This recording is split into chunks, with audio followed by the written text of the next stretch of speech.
నేను మాట్లాడిన తర్వాత విజయమ్మ గారు ఈరోజు మళ్ళీ ఒక ప్రకటన చేసినారు. ఇదే ఆ ప్రకటన. ఈ ప్రకటన కూడా బాధ కలిగేది ఏంటంటే, ఇది ఎవరు చేసిండరు, నోటరీ చేసినారు. విజయమ్మ గారు ఇచ్చినటువంటి స్టేట్మెంటుకు నోటరీ అంటే ప్రజలను ఇంకా గొప్పగా నమ్మించాలనే తాపత్రయం. స్టాంప్ వేసి చెప్పినామంటాం చూడి, అట్లే విజయమ్మ గారు, గౌరవనీయులైనటువంటి విజయమ్మ గారు స్టాంప్ వేసి చెప్పినారు అని చెప్పేదానికి ఈ పేపరు. ఇది కూడా తెలుగుదేశం పార్టీకి సంబంధించిన సోషల్ మీడియా గ్రూప్స్లో మొట్టమొదట వస్తుంది. అన్ని మీడియా ఛానల్స్లో రాలే, మొట్టమొదట టీడీపీ సోషల్ మీడియా గ్రూపులో వస్తుంది.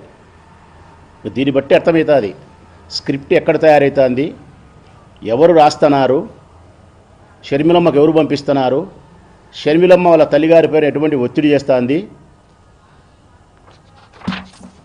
వీరి సారాంశం ఏంటంటే కన్నా, విజయమ్మ గారు ఈరోజు చేసిన ఈ సారాంశం వారి మాటల్లో, రాజశేఖర రెడ్డి గారికి సంబంధించినటువంటి ఆస్తుల పంపకం జరగలేదు. ఇది మొదటి మాట ఆమె చెప్పినది. రెండవది, జగన్మోహన్ రెడ్డి గారు ఎంఓయు రాసినాడు. ఆ రాసిన ప్రకారం ఆస్తులన్నీ కూడా షర్మిలమ్మకు చెందాలా. 236 కోట్ల రూపాయలు జగన్మోహన్ రెడ్డి గారి చెల్లెలికి మమకారంతో, ప్రేమతో ఉచితంగా ఇచ్చినాడని చెప్పి నేను మాట్లాడితే, అది ఉచితం కాదు, డివిడెండ్ మాత్రమే అని చెప్పింది. అంటే ఆమెకు రావాల్సిన దాంట్లోకి జమ మాత్రమే అని చెప్పి ఒక మాట మాట్లాడింది. మరొకటి బాధ కలిగించే అంశము, మేనల్లుడికి మేనకోడలకు అంటే షర్మిలమ్మ కుమారునికి కూతురుకు జగన్మోహన్ రెడ్డి గారు తీవ్రమైనటువంటి అన్యాయం చేసినాడనే మాట నాకే బాధ కలుగుతుంది. అంటే ఒకవేళ నిజంగా ఎవరైనా మీ మాటలు నమ్మితే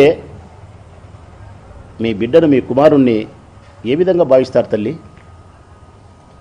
ఇంత అన్యాయస్తుడా జగన్మోహన్ రెడ్డి అని చెప్పి మీ మాటలు నమ్మితే అనుకోరా?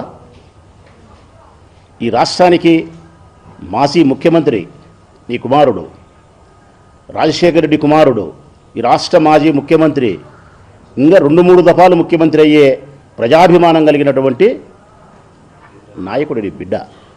అట్లాంటి మనిషిని, నీ బిడ్డను పట్టుకొని, నీ కుమారుని పట్టుకొని షర్మిలమ్మను ప్రొటెక్ట్ చేసే క్రమంలో, ఆమెను కాపాడే ప్రయత్నంలో భాగంగా నీ కుమారుడి యొక్క గౌరవాన్ని, మర్యాదను ఈ ఆంధ్రప్రదేశ్ రాష్ట్రంలోనూ, తెలంగాణ రాష్ట్రంలోనూ దిగువ స్థాయికి తీసుకుపోయే స్థాయికి మీరు మాట్లాడుతున్నారంటే మాకు బాధ కలగదమ్మా. ఇంకొక మాట కూడా మాట్లాడినారు ఆ తల్లి, గోబెల్స్ ప్రచారం చేయడానికి మీరెవరు? నన్ను కావచ్చు, నాలాంటి వాళ్ళు ఎవరైనా. మేము గోబెల్స్ ప్రచారం చేయడం లేదు తల్లి, సత్యాన్ని చెప్పే ప్రయత్నం చేస్తున్నాం. మా నాయకుని యొక్క వ్యక్తిత్వ హననం నుంచి కాపాడే ప్రయత్నం చేస్తున్నాం. ఒక రకంగా చెప్పాలంటే, నీ బిడ్డ కోసం, నీ కుమారుని కోసం నీవు పడాల్సినటువంటి ఆరాటం మేము పడతాం తల్లి, మేం పడతాం.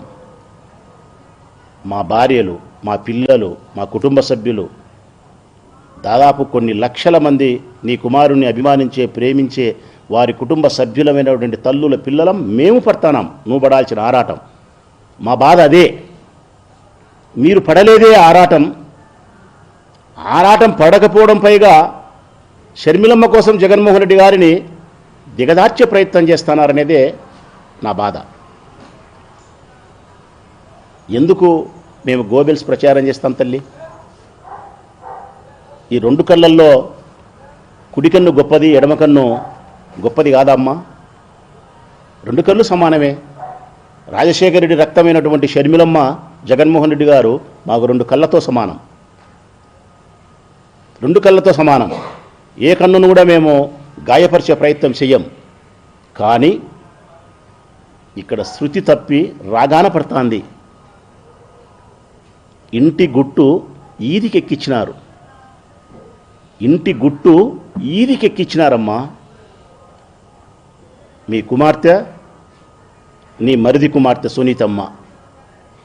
చెప్పినా కదమ్మా, రాజశేఖర రెడ్డి గారి గౌరవము, ప్రతిష్ట, మర్యాద పులివిందల పూలంగల కాడ పరిచినారని చెప్పినా కదా తల్లి. ఆ బాధకే నేను బయటకు వచ్చినది. మొట్టమొదట ఎవరమ్మా దీనికి ఆజ్యం? మొట్టమొదట ఎవరు దీనికి ఆజ్యం? జగన్మోహన్ రెడ్డి గారా లేక షర్మిలమ్మ గారా? మొట్టమొదటి దీనికి ఆజ్యం షర్మిలమ్మ. ఎక్కడ ప్రారంభమైంది షర్మిలమ్మ అంటే, కుటుంబ వ్యవహారాలకు సంబంధించి చంద్రబాబు నాయుడు గారికి ఒప్పందించి పత్రికల్లో వచ్చేటట్టు మొట్టమొదట సహకరించింది చూడి, అక్కడి నుంచి ప్రారంభమైంది. అసలు నా జీవితంలో అనుకోలేదమ్మా, నేను నా జీవితంలో అనుకోలే ఈ సందర్భం వస్తుందని. ఈశ్వరుని లీల, నీ కుమార్తె గొప్పతనం. మా జీవితాలలో ఎవ్వరం అనుకోలే. మేము రాజశేఖర రెడ్డి అన్న కుటుంబం గురించి మీడియా ముందుకు వచ్చి ఇట్లా మాట్లాడతామనేది అనుకోలే. రాజశేఖర రెడ్డి అన్న మాతో మాట్లాడితే చాలనుకున్నాం. రాజశేఖర రెడ్డి అన్న పేరు పెట్టి ప్రసాదాన్ని హెచ్చరిస్తే మురిసిపోయిన సందర్భాలు ఉన్నాయి తల్లి. నా చిన్నతనంలో నా తల్లిని ఎంత ప్రేమిస్తానో, నా తల్లిని ఎంత గౌరవిస్తానో, మిమ్మల్ని కూడా నేను అంతే ప్రేమిస్తా, అంతే గౌరవిస్తా.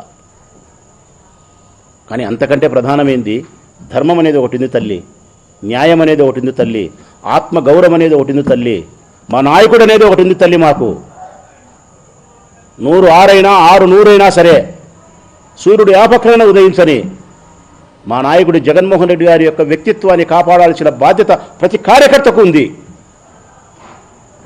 మరింగా కార్యకర్తను స్థాయి మించి ఉండేవాడిని తల్లి. నేను నా ప్రాణమైన జగన్ కోసం ఇచ్చేవాడిని అని చెప్పి పలుమార్లు చెప్పినా. మరి నేను మాట్లాడినమ్మా, ప్రాణం ఇస్తానంటే ఏదో మాటలకు పరిమితంలే ప్రసాద్, అది ఎక్కడ సాధ్యమవుతుంది అనుకుంటున్నావా తల్లి? పొరపాటు. కోరి చూడు తల్లి, నీ బిడ్డ పట్ల మాకుండే ప్రేమ ఎంత గొప్పదో నువ్వు అనుకుంటూ పరీక్షించాలనుకుంటే కోరి చూడు తల్లి. కనురెప్ప మూసి తెరిచే లోపల నా ప్రాణం ఇస్తా జగన్కు. మరి మేము మాట్లాడామమ్మా, ఎందుకు మాట్లాడడం తల్లి? సమస్యకే వస్తా, మీరు చెప్పిన సమస్యకే వస్తా. మీరు ఏం చెప్పినారనే దాని గురించే మాట్లాడతా నేను. ఆస్తుల పంపకం జరగలేదమ్మా. 2009 సంవత్సరంలో రాజశేఖర రెడ్డి గారు మరణించేదానికంటే ముందే ఆస్తుల పంపకం జరిగిందని చెప్పి నిన్న చెప్పినాం, మొన్న చెప్పినాం, ఇప్పుడు చెప్తున్నాం. మీరు అంగీకరించినారు. ఏం అంగీకరించినారు? ఏమైతే షర్మిలమ్మ గారికి రాజశేఖర రెడ్డి గారు ఆస్తులు రిజిస్టర్ చేయించినారో అవి ఇచ్చినట్టు అంగీకరించినారు మీ ప్రకటనలో. కాకపోతే పంపకం కాదు అన్నారు. ఇది ప్రజల్ని అడుగుతా ఉన్నా. బంజారా హిల్స్ రోడ్ నెంబర్ 2లో ఉండే ఇల్లు ఇచ్చినాడంటే అంగీకరించింది విజయమ్మ గారు. ఇడుపులపాయలో 51 ఎకరా ఇచ్చినారంటే అంగీకరించింది. 15 మెగావాట్ల SRS hydro project, small hydro project ఇచ్చినారంటే అంగీకరించింది. స్వస్తిక్ హైడ్రో పవర్ ప్రాజెక్టులో 22.5 మెగావాట్లు ఇచ్చినారంటే అంగీకరించింది. విజయవాడ యువరాజ్ సినిమా థియేటర్లో 35% అంటే ఆ తల్లి అంగీకరించింది. పులివెందులలో 7 ఎకరాల 60 సెంట్లు విలువైన స్థలం ఇచ్చినారంటే అంగీకరించింది. Vijayalakshmi mineral and trading company 100% ఇచ్చినారంటే అంగీకరించింది. కోడూరులో ఉండే రాజారెడ్డి గారి ఆఫీస్ ఏమైతే ఇల్లు ఉన్నాదో అది ఆమెకే ఇచ్చినారంటే అంగీకరించింది. కోడూరు దగ్గర చెట్టిగుంట దగ్గర 90 ఎకరాల వ్యవసాయ భూమిని ఇచ్చినారంటే అంగీకరించింది. కానీ పంపకం కాదంట విజయమ్మ గారు చెప్పేది. ఇది పంపకం కాదు అంటుంది. మరి పంపకం కాకపోతే ఏంది తల్లి? తమాషగా ఉగాదికి ఒకటి, సంక్రాంతికి ఒకటి, క్రిస్మస్కి ఒకటి, పండగకు పబ్బానికి తమాషగా ఆమెకి ఇచ్చిన ఆస్తుల తల్లివి. అదే సందర్భంలోనే మరొక మాట కూడా మాట్లాడినారు. షర్మిలమ్మకి ఇచ్చినట్లే జగన్మోహన్ రెడ్డి గారికి కూడా ఇచ్చినారు అని చెప్పినారు. నిన్న మేము కూడా చెప్పినాం కదమ్మా. రాజశేఖర రెడ్డి గారికి ఉండబడిన ఆస్తులను సమానంగా షర్మిలమ్మకు పంచినారు, జగన్మోహన్ రెడ్డి గారికి పంచినారు. వారి ఆస్తులు వారివి, వారి వ్యాపారాలు వారివి, వారి అప్పులు వారివి, వారి ఆదాయాలు వారివి. కూతురు యొక్క ఆస్తులు కూతురివి, ఆమె వ్యాపారాలు ఆమెవి, ఆమె ఆస్తులు, ఆమె వ్యాపారాలు, ఆదాయము, అప్పులు ఆమె. అయిపోయింది. ఆ తర్వాత ఒకరు పెరగచ్చు, ఒకరు తరగచ్చు, లేకుంటే ఇద్దరూ పెరగచ్చు. దేవుని దయలేకపోతే ఇద్దరూ తరగచ్చు. పెరిగిన వాడు తరిగిన వానికి ప్రేమానుబంధాల చేత సహాయం చేస్తాడు. మంచి పిల్లలైతే. చెడ్డ పిల్లలైతే పట్టించుకోరు. నీ రక్తం మంచిది తల్లి, రాజశేఖర రెడ్డి రక్తం మంచిది, నీ గర్భవాసం గొప్పది. అందుకే ఉత్తమ సంతానంలో భాగంగా జగన్మోహన్ రెడ్డి గారు జన్మించినారు కాబట్టి నీ వంశానికి ఇంత కీర్తి ప్రతిష్టలు తీసుకురాగలిగినాడు. ఇన్ని కోట్ల మంది ప్రజలకు మేలు చేయగలిగినాడు. ఇంతమంది పేద ప్రజల యొక్క వెలుగై ఉన్నాడు. ఆయన బిడ్డలు చదివిస్తున్నాడు, ఎన్నో మేలు చేసినాడు. అదే సందర్భంలోనే చెల్లెల మీద ప్రేమతో కూడా ఇవ్వాల్సిన దానికంటే ఎక్కువ డబ్బు ఇచ్చినాడు, ఇవ్వాల్సిన దానికంటే ఎక్కువ ఆస్తిని ఇచ్చినాడు. కానీ మీరేం మాట్లాడుతున్నారంటే ఎంఓయూ రాసినాడు జగన్మోహన్ రెడ్డి అని చెప్తున్నారు. ప్రజలారా, విజయమ్మ గారు చెప్పేది ఏంటంటే రాజశేఖర రెడ్డి గారు ఆస్తుల పంపకం జరిగినప్పటికీ అది పంపకం కాదు, కొన్ని ఆస్తులు ఇచ్చినారు అంటున్నారు. జగన్మోహన్ రెడ్డికి కొన్ని ఆస్తులు ఇచ్చినారు అంటుంది. తర్వాత ఇంకొక మాట ఏం చెప్తున్నారంటే కనుక జగన్ ఎంఓయూ రాసినాడు, ఇది ప్రజలకు అర్థం కావాలా. 2009లో రాజశేఖర రెడ్డి గారు మరణిస్తే ఆస్తులు రిజిస్ట్రేషన్ చేసి ఎవరి సంసారాలు వాళ్ళు అయిపోయినాయి. ఆ తర్వాత 2009 నుంచి 2019 వరకు